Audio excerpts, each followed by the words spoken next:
faut que je réfléchisse, faut que je pèse le pour et le contre, je te donnerai une réponse la semaine prochaine, je reviens vers toi, je te tiens au jus frérot. Ça peut prendre plusieurs formes, mais en tout cas, ça revient au même, c'est cette objection, je veux réfléchir. Aujourd'hui, je voudrais vous partager des réflexions et des conseils sur comment traiter l'objection « je veux réfléchir » qui est une des objections les plus courantes quand on vend de l'accompagnement, du coaching, des formations, quand on vend de l'information sur Internet et qu'on a des gens au téléphone. Et cette objection, elle va avoir lieu aussi quand on vend des services. Je voulais vous partager cette réflexion parce que si ça fait un moment que vous faites ça ou si vous avez déjà commencé à prendre des appels, vous avez dû vous rendre compte déjà que tout le monde veut réfléchir. Donc souvent les appels se terminent comme ça, ou en tout cas c'est ce que vous disent vos clients potentiels. Faut que je réfléchisse, faut que je pèse le pour et le contre, je te donnerai une réponse la semaine prochaine, je reviens vers toi, je te tiens au jus frérot. Ça peut prendre plusieurs formes, mais en tout cas ça revient au même, c'est cette objection je veux réfléchir. Et donc je vais vous donner un petit peu des pistes pour essayer de traiter ça et d'aider parce qu'il s'agit d'aider, d'aider au mieux votre client potentiel à prendre une décision qui pourrait l'aider à avoir un certain résultat, le résultat que vous promettez avec votre offre. Et pourquoi c'est très important de progresser dans la manière de traiter cette objection? Parce que si vous progressez pas dans la manière de traiter cette objection, vous allez passer votre vie à entendre cette objection, je veux réfléchir, blablabla, bla. Et donc, du coup, c'est l'objet de cette vidéo. L'étape numéro 1, quand quelqu'un vous dit je veux réfléchir déjà, c'est de vérifier qu'il y a de l'incertitude derrière son envie de réfléchir. Et ça, c'est toujours la première étape. On va toujours vérifier si il y a de l'incertitude parce qu'on veut découvrir les raisons cachées. On va y revenir, lever les objections qui sont liées à l'incertitude. Donc, c'est quoi l'incertitude? Et justement, on va aller la creuser. Donc, il y a 3 types d'incertitudes possibles, enfin 3 catégories d'incertitudes possibles. La première catégorie, c'est l'incertitude liée à votre solution. Ok? Ce que vous proposez, votre solution, votre méthode, elle n'a pas convaincu à 100% la personne. Ça peut être le cas, mais en tout cas, il faut le savoir. Il faut essayer de creuser. Le deuxième type d'incertitude, c'est ce qui est lié à la croyance externe, c'est-à-dire que votre client potentiel pense qu'il y a un élément extérieur de sa vie qui va l'empêcher d'avoir des résultats avec votre solution. C'est-à-dire qu'il croit à votre solution, il pense qu'il y a un élément extérieur qui peut l'empêcher. Par exemple, oui, c'est top, mais vu que j'ai des enfants, ma vie, j'ai pas trop le temps dans ma vie et du coup, ça pourrait ne pas marcher. Et le troisième élément, c'est les croyances internes du style, ça va pas marcher pour moi parce que, par exemple, la personne n'a pas confiance en elle et elle croit en votre solution. Elle n'a pas forcément de croyances externes, mais elle pense que ça marcherait pas pour elle. Question de confiance en soi ou quoi. Parfois, évidemment, les incertitudes, elles sont dans plusieurs catégories, ou les 3 catégories, ou 2 catégories, ou un mix des 3. Donc ça, c'est à vous de le découvrir. Mais en tout cas, il faut les découvrir une par une parce que vous pouvez pas traiter toutes les incertitudes en même temps. Donc, il faut aller justement questionner le client pour essayer de découvrir ça. Donc, comment vous allez faire ça? Vous allez partir en quête de la découverte d'incertitudes en posant des questions complémentaires à votre prospect une fois qu'il a dit « je veux réfléchir ». Donc, qu'est-ce que ça donne par exemple? La personne vous dit « je veux réfléchir », vous allez dire « ok, je comprends ». Si on met de côté le fait que tu veuilles réfléchir. Donc déjà, en disant ça, vous lui avez bien indiqué que vous avez entendu son envie de vouloir réfléchir et vous allez le rassurer en disant ça. Ok, je comprends, merci pour ta transparence. Si on met de côté le fait que tu veuilles réfléchir, est-ce que tu penses que la solution que je t'ai proposée est faite pour toi? Et donc là, la personne va se livrer et vous allez pouvoir en savoir plus sur le type d'incertitude qu'elle a, si elle en a. Parce que peut-être qu'elle en a pas et que c'est vraiment une question de je veux réfléchir, mais d'abord, on doit s'assurer qu'il n'y a pas d'incertitude derrière ça. Vous pouvez lui dire aussi, si on met de côté le fait que tu veuilles réfléchir, est-ce que tu penses que la solution que je t'ai proposée peut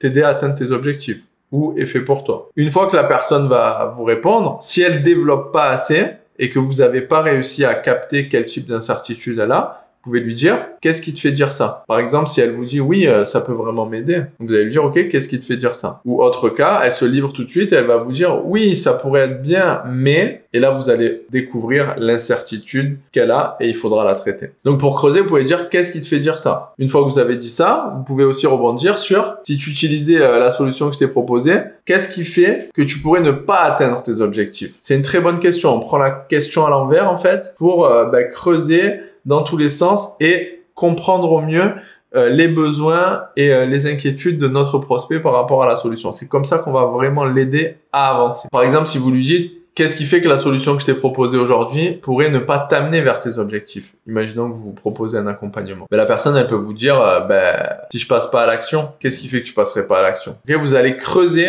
petit à petit pour vraiment découvrir qu'est-ce qui la bloque aujourd'hui. Si je passe pas à l'action, c'est qu'elle a une croyance interne que elle va pas passer à l'action. Ok, et donc c'est ça qu'il faut traiter. Et sa croyance interne de pas passer à l'action, c'est parce que peut-être la personne a déjà vérifié auparavant quand elle s'engageait pour résoudre le problème que votre offre, votre service, votre accompagnement résout, à un moment donné, elle avait toutes les informations, par exemple, mais il lui manquait le passage à l'action. Donc, en gros, toutes ces questions, elles vont servir à découvrir les raisons cachées de votre client potentiel. Parce que, rappelez-vous, il y a toujours la raison apparente pour laquelle les gens font quelque chose, et puis il y a la raison cachée.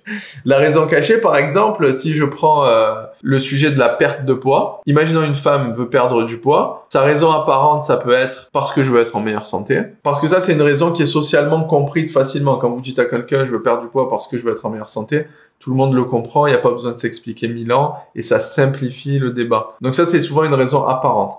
Et la raison cachée, ça peut être, j'ai 37 ans, j'ai pas d'enfant, je veux un enfant, je suis célibataire et je veux réussir à me mettre en couple et je crois que vu que je me sens trop grosse, je me sens pas bien dans ma peau et je me sens en surpoids, j'arrive pas à trouver quelqu'un pour me mettre en couple et pour faire un enfant. Ça, c'est la raison cachée, c'est la raison profonde. Et c'est ce niveau de connexion que vous devez aller chercher avec votre prospect, parce que si la personne ne vous dit pas la raison cachée qu'il y a derrière son objectif, ça va être difficile de la convaincre que vous avez la solution pour l'aider. Et dans l'exemple que j'ai pris sur la femme qui veut perdre du poids, vous pouvez vous dire, oui, mais elle a pas besoin de perdre du poids pour trouver l'amour. Peut-être. Mais ça, c'est votre perception. C'est pas sa perception. Chaque personne agit à partir de sa propre perception. Il faut essayer de voir le monde avec son prisme à elle. Et son prisme, c'est de penser que elle peut pas trouver l'amour si elle perd pas de poids. Vous êtes pas là pour lui dire c'est vrai, c'est pas vrai. C'est sa perception. Et c'est une grosse erreur que font beaucoup de personnes qui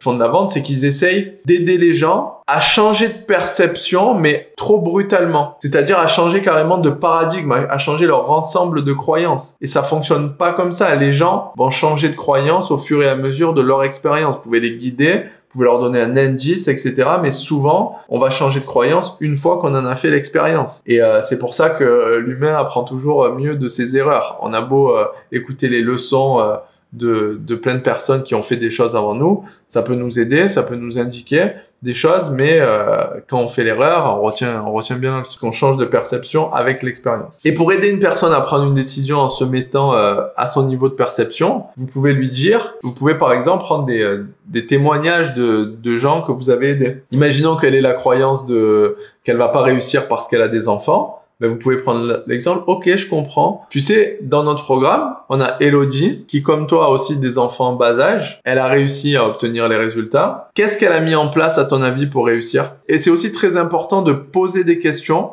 pour que la réponse vienne de votre client potentiel, parce que si la réponse vient de votre client potentiel, elle va être beaucoup plus évidente pour lui. Et du coup, elle va être beaucoup plus convaincue que si vous lui donniez la réponse. Ok?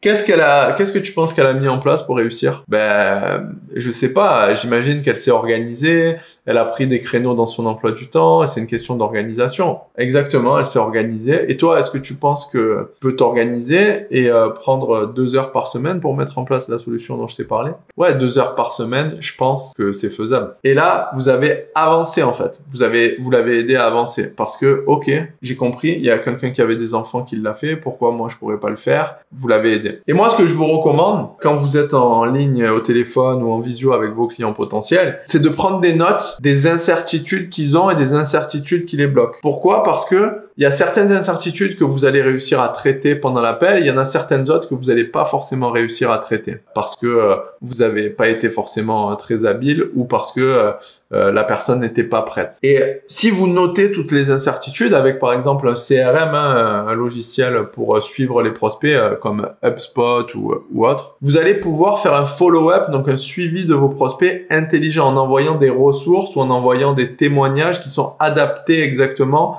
aux incertitudes de la personne. Si on reprend le cas d'une personne qui se dit je vais pas y arriver parce que j'ai des enfants et donc j'ai pas le temps, vous pouvez lui envoyer une étude de cas ou un témoignage de quelqu'un qui a réussi alors qu'elle avait des enfants et qu'elle pensait qu'elle avait pas le temps. Ça va beaucoup plus l'aider que tous les discours imaginables. Et donc, si vous faites comme ça un follow-up, un suivi de prospect organisé en fonction des incertitudes de vos clients potentiels, je vous garantis que vous allez exploser vos ventes littéralement parce que c'est de l'adapté, c'est du personnalisé. Ça a beaucoup plus d'impact que si vous envoyez une personne qui a eu des résultats dans votre programme d'accompagnement ou dans votre solution, mais qui à la base n'avait pas du tout les mêmes problèmes que votre client potentiel qui est encore en phase d'hésitation. Ça peut presque au contraire la repousser en disant oui, mais moi, j'avais pas du tout ce problème. Donc là, j'ai pas avancé sur mon process de prise de décision. Et donc, une fois que vous avez traité toutes les objections d'incertitude, donc je vous le rappelle, votre solution, croyance interne et croyance externe, on revient et on vient challenger vraiment sur la prise de décision. C'est que à ce moment-là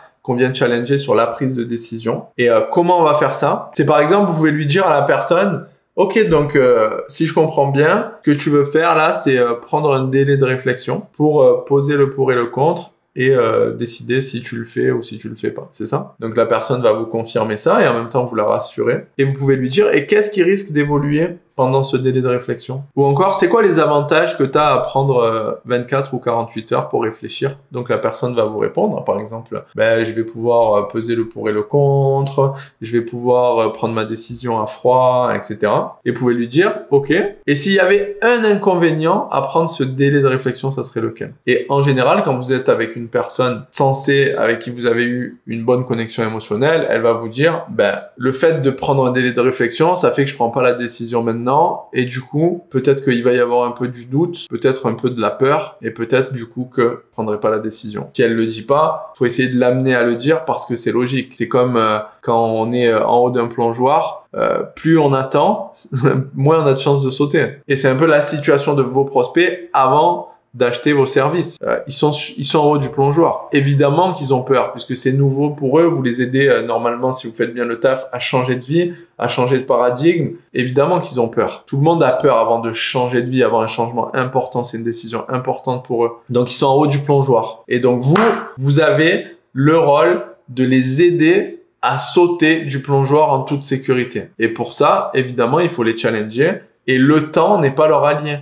Le temps n'est pas leur allié parce que s'ils réfléchissent et qu'ils restent comme ça en haut du plongeoir longtemps, il y a de plus grandes chances qu'ils fassent machine arrière, qu'ils reviennent et qu'ils sautent jamais. Et du coup, qu'ils restent dans la situation dans laquelle ils sont actuellement et dans laquelle ils ne veulent pas être. Donc aussi, ce que vous pouvez faire, c'est vous pouvez partager une autre perspective à la personne en lui demandant la permission. Est-ce que tu m'autorises à te partager une autre perspective? Et par exemple, lui dire, c'est important de te faire prendre conscience aujourd'hui que c'est tes schémas décisionnels qui t'ont amené dans la situation dans laquelle tu es aujourd'hui. Est-ce que tu penses que pour atteindre tes objectifs, tu as besoin de changer la manière dont tu prends les décisions? Donc une personne sensée va vous dire oui. Et là, du coup, vous pouvez creuser avec elle. Donc en fait, tu es conscient qu'il faut changer ta manière de prendre des décisions pour atteindre tes objectifs, mais c'est quelque chose d'inconfortable pour toi. C'est ça de prendre la décision maintenant, par exemple, pendant l'appel. Et la personne, elle peut vous dire, oui, c'est inconfortable parce que je préférerais raccrocher, prendre mon temps, etc.